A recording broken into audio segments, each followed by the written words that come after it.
An Umar radhiyallahu anhu qala sami'tu Rasulullah sallallahu alaihi wa alihi wasallam yaqul law annakum tatawakkaluna 'ala Allahi haqqa tawakkulihi la razaqakum kama yarzuqut tayr tawdu khimasan wa taruhu bitana. Nah, iki maknane ghina yang disebut dalam 9 hadis ke-9. Atau ini juga bisa kau maknani maknanya al-huda, hidayah untuk tawakul. Atau ini bisa juga kau maknai dengan at-tuqa, yaitu tawakul dalam halal, tidak terpengaruh kepada yang haram. Atau kau bisa maknani dengan al-afaf, menjauhkan dari minta-minta, akhirnya tawakal ala Allah. Itu ada hubungannya semua dengan hadis yang sebelumnya. An Umar radhiyallahu anhu, saking Umar bin Khattab. Ini Umar bin Khattab, orang yang masuk Islam ke-40 kalinya. Nah, orang yang masuk Islam nomor 40 itu Sayyidina Umar bin Khattab. Itu orang yang disifati sama Nabi sallallahu alaihi wasallam, inna syaitan la yanfir min dhilli Umar, la yafirru min dhilli Umar. Setan itu tak lari dari bayangan Umar. Orang be Umar ya, bayangannya wedi melayu, enek bayangannya tok but hilang melayu. Padahal orangnya sih di balik tembok. Wa inna syaitan la yafirru min dhilli Umar walau salaka Umaru fajjan la salaka syaitanu fajjan ghaira fajji Umar. Andaikan Umar itu melalui satu gang, maka syaitan akan memilih gang yang lain yang tidak dilewati Umar. Gak kepingin ketemu, gak berani ketemu sama Sayyidina Umar. Jadi syaitan sampai takut sama Sayyidina Umar. Beraninya itu termasuk tanda ayatan fis syaja'ah, termasuk tanda keberanian ya Umar bin Khattab. Sampai beraninya Umar itu enggak cuma di dunia. Ketika di dalam kuburan itu kata Sayyidina Ali, itu Sayyidina Umar ketika ditanya malaikat Munkar Nakir, ketika sudah dikubur, man rabbuka, itu Sayyidina Umar langsung ngeplaki Munkar Nakir, keplak sambil ngomong, kok nggak kenal saya, kok tanya Tuhanku siapa? Orang-orang tahu Umar ya Tuhannya ya Allah dok, kok nggak kenal saya, kok tanya Tuhanku siapa? Malaikat dikampleng. Itu Sayyidina Umar. Makamnya dekat sama Nabi sallallahu alaihi wasallam.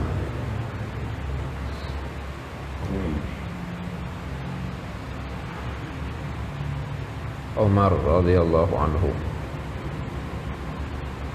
qala sami'tu Rasulullah sallallahu alaihi wa alihi wasallam yaqul law annakum lamun satamene sira kabeh tatawakkaluna iku padha tawakal pasrah sapa sira kabeh alallahi ing atase Allah haqqa tawakkulihi kelawan sak bener-benere tawakal marang Allah la razaqakum mangka yektine mesti paring rezeki sapa Allah kum ing sira kabeh kama yarzuqut tayra kaya oleh paring rezeki sapa Allah at-tayra ing manuk carane tagudu bagaimana seperti burung tagudu lunga esuk mabur esuk-esukan sapa tayr khimasan hale kang padha kosong wetenge tagudu mabur esuk sapa tayr khimasan hale kang padha kosong wetenge wataruhu lan bali sore sapa tayr bitonan kelawan kebak isi wetenge hale kang padha kebak isi wetenge. Rawahu Tirmidzi wa qala haditsun hasan. Umar radhiyallahu anhu meriwayatkan, saya mendengar Rasulullah sallallahu alaihi wasallam bersabda, andai sesungguhnya kalian iku kok tawakal sama Allah itu dengan sak bener-bener tawakal, lah berarti ada yang harus dibahas, yaitu bagaimana tawakal, haqqa tawakul. Nah, caranya bagaimana? Soalnya kadang orang tawakal itu bukan haqqa tawakul. Ini disyarati dengan haqqu tawakul. Andaikan sesungguhnya kalian ikut tawakal sama Allah dengan sak benar-benar tawakal, pasti kalian itu akan dikasih rezeki sama Allah sebagaimana Allah ngasih rezeki sama burung-burung, semua burung-burung, yaitu mabure isu-isuan. Nah, ini diwarai hak tawakul iki. Tapi kita pinter-pinter gali dari contohnya Nabi. Nabi ngasih contoh itu, dengan contoh ini itu ada tawakal hak tawakul. Tagutu khimasan. Burung itu terbangnya pagi dan perutnya itu kosong. Tapi wataruh bitanan, tapi pulang sore-sore, pulangnya itu sore dalam keadaan kebak wetenge kenyang. Nah, dalam contoh itu ada penerapan tawakal haqqa tawakul, dan yang ngasih rezeki Allah, bukan karena dia burungnya yang pagi-pagi dan pulangnya sore-sore dan terbangnya sing bisa terbang. Enggak, yang ngasih rezeki tetap Allah. Tapi tawakal itu caranya tagutu, wudu esu-esuan dan mabur, dia bisa mabur. Wataruhu mulai sore-sore giat yani. Dan ketika dia mencari husnudzan ma'allah, dia husnudzan sama Allah, akhirnya dituruti sama Allah, hasilnya ya pitana, perutnya kenyang. Dan itu berlangsung tiap hari. Nggak kayak kita sekali entuk, sebelum entuk kita itu tawakale luar biasa. Ketika entuk, alhamdulillah, ini insya Allah bisa buat makan selama sebulan tanpa gaji bulanan. Sebulan ini insya Allah ono. Nah, kan gak tawakal meneh itu. Sudah menetapkan tawakal itu 1 bulannya sama duit sudah. Padahal sebelumnya dapat gajian, dungone ya Allah, alaika tawakkalna wa ilaika anabna. Masya Allah, hanya kepada Masya tawakal. Ketika digaji 1 bulan ono tabungane, insyaallah urip sak wulan iki, soalnya ada uang segini. Lu tawakale wis sama nek burung setiap hari tawakale minallah semua.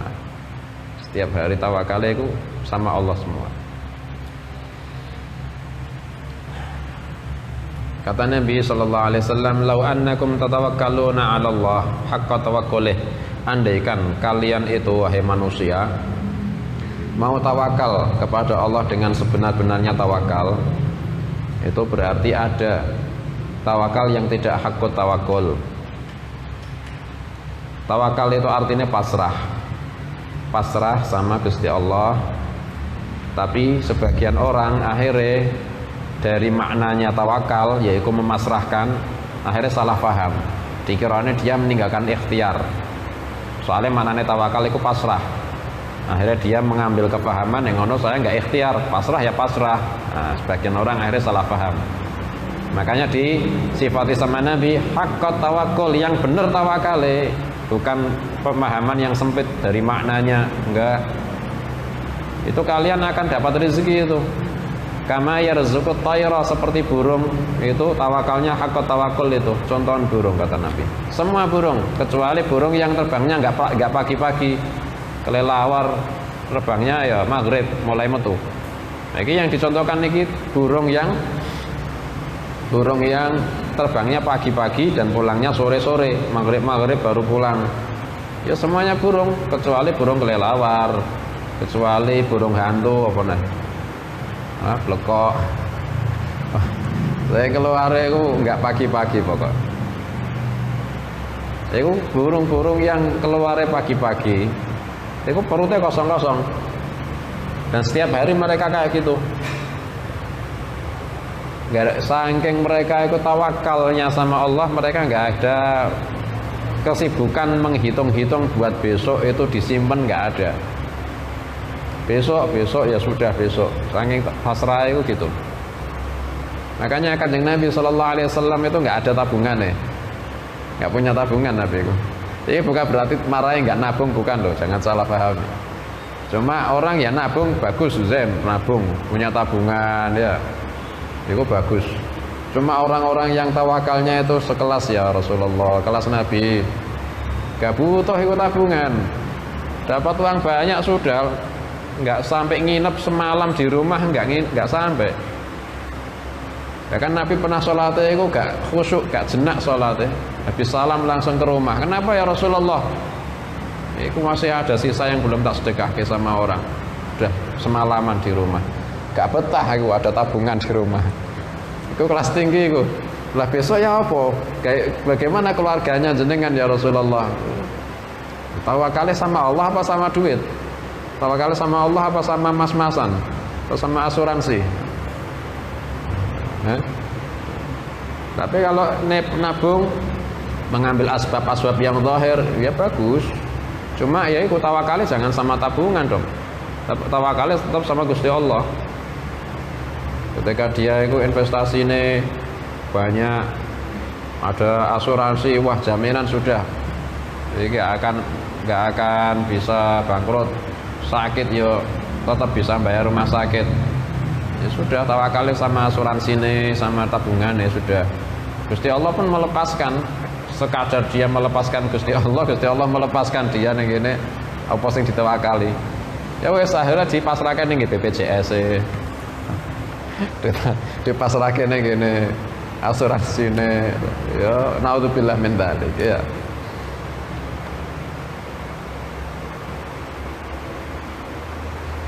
Tetap ikhtiar. Tawakal itu kalau orang kemudian nggak nabung, akhirnya dia tanpa perhitungan, itu juga perlu dibahas.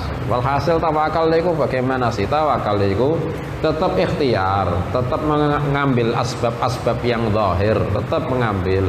Cuma setelah mengambil asbab yang zahir, itu hatinya melihat kepada husnudzonnya kepada Gusti Allah, tidak kepada asbab yang sudah dia ambil. Dia itu mengharapnya cuma kepada Gusti Allah, bukan kepada asbab yang sudah dia ambil.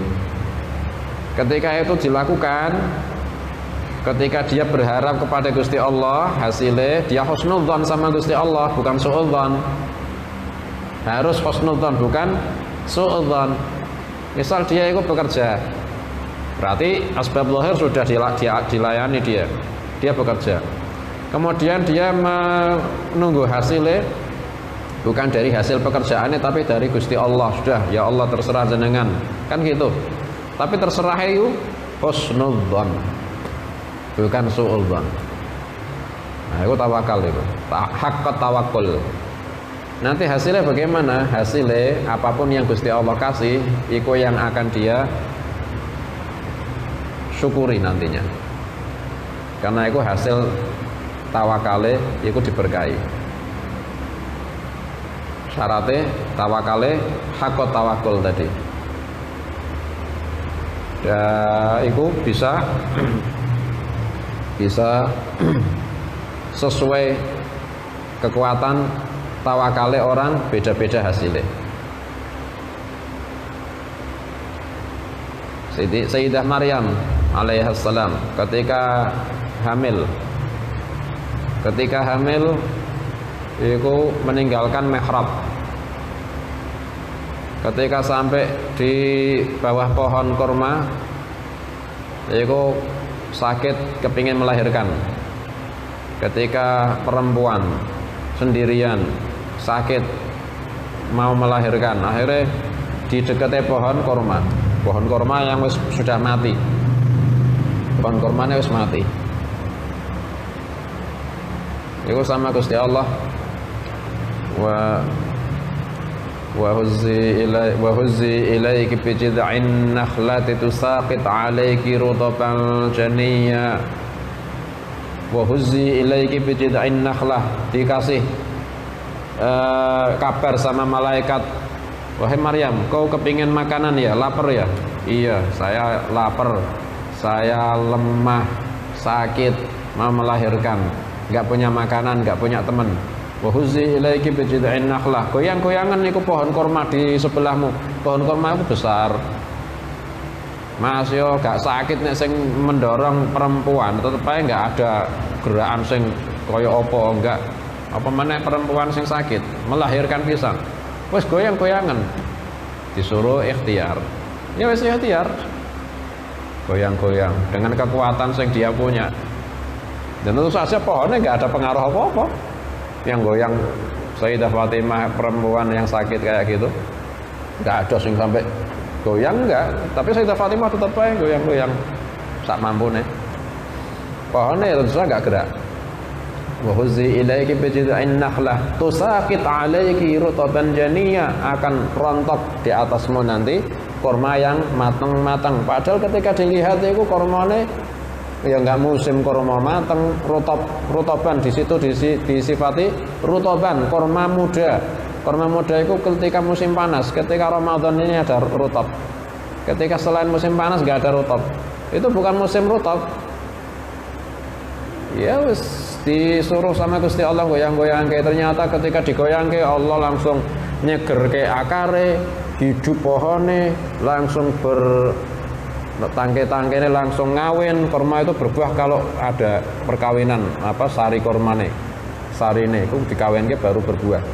Akhirnya langsung berbuah, langsung matang, langsung rontok buahnya. Hasil ajaib. Soalnya apa? Kok hasilnya itu rezekinya kok ajaib. Pertama, Sayyidah Maryam nggak meninggalkan ikhtiar, goyang-goyang, terus goyang-goyang. Niatnya goyang-goyang apa? Niatnya goyang-goyang karena taat sama perintah Allah, suruh goyang-goyang. Tapi goyangan yang kayak gitu itu diandalkan sama Siti Maryam, hasilnya apa enggak?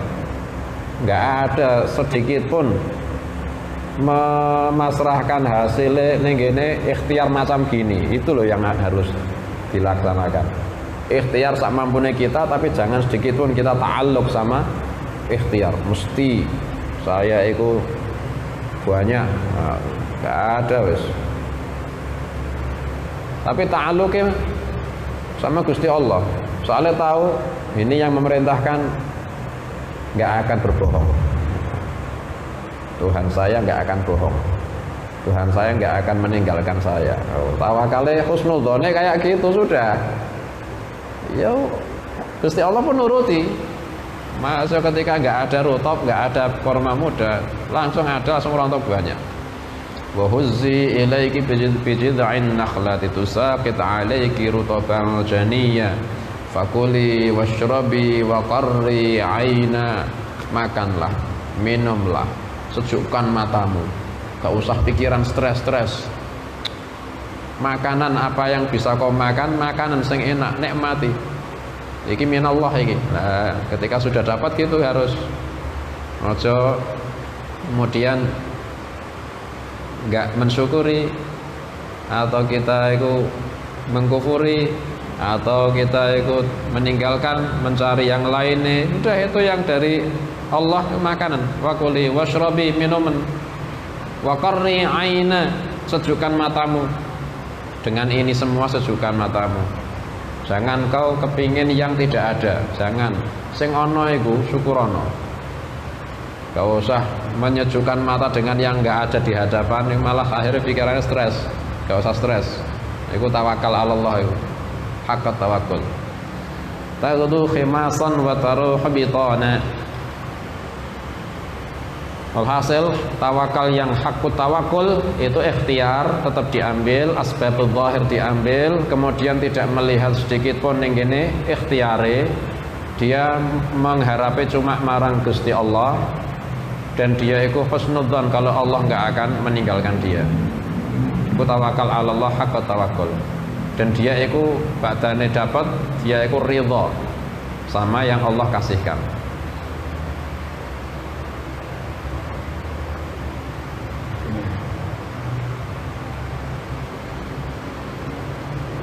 Dia itu enggak menganggap kurang.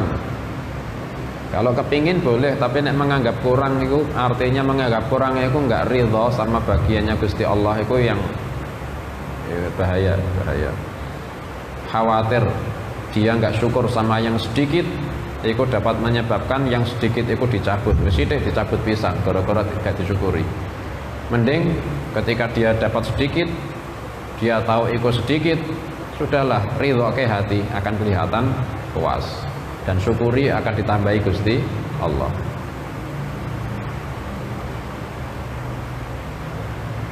Sayyidina Ali bin Abi Thalib itu ketika beliau melihat fakir, Sayyidina Ali itu termasuk enggak punya, cuma beliau ridha.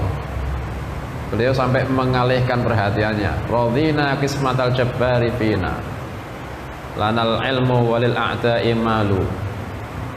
Saya ridho sama bagiannya Allah buat saya. Saya dikasih ilmu, sedangkan harta buat musuh-musuh orang-orang kafir bodoh-bodoh. Saya ridho, saya tetap milih ilmu daripada harta. Fa innal ilma yabqa la yazulu, fa innal mala zala an qaribin, fa innal mala zala an qaribin. Harta itu enggak lama hilang. Wa innal ilma yabqa la yazulu, tapi kalau ilmu langgeng enggak akan hilang. Itu caranya untuk mengalihkan ya kayak gitu. Misal kita dikasih sama Gusti Allah, misal rizkine itu sithik, misal alihkan yang gini nikmat yang Allah kasihkan kau banyak, itu alihkan. Alhamdulillah saya dikasih bisa ngaji ilmu, nah itu bisa jadi asbabus syukur. Itu dikasih teman-teman yang bantu saya ibadah, bantu saya ngaji, banyak teman sing seneng kumpul tapi buat ngaji, alhamdulillah. Banyak teman sing bantu saya bisa zikir, pakai konco-konco nek kumpul mesti nek zikir sholawatan, maulidan, alhamdulillah nikmat. Nah itu kita mengalihkan yang nikmat kayak gitu bisa syukur. Radina qismatal jabbar fina.